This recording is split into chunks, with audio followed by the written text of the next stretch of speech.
In this tutorial, you will learn how to create an alarm on computer which will turn it into an alarm clock.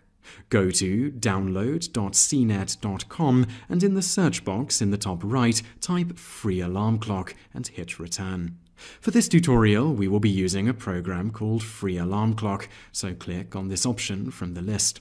Once you reach the page, look to the left and you will see a large green button called Download Now CNET Secure Download. Click it.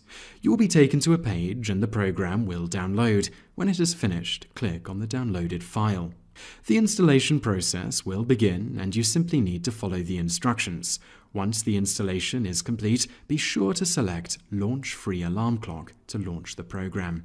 Click Finish and a box will open on the desktop.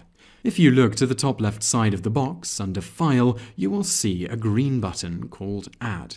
Click it and you will be taken to a page which will allow you to set an alarm on this computer.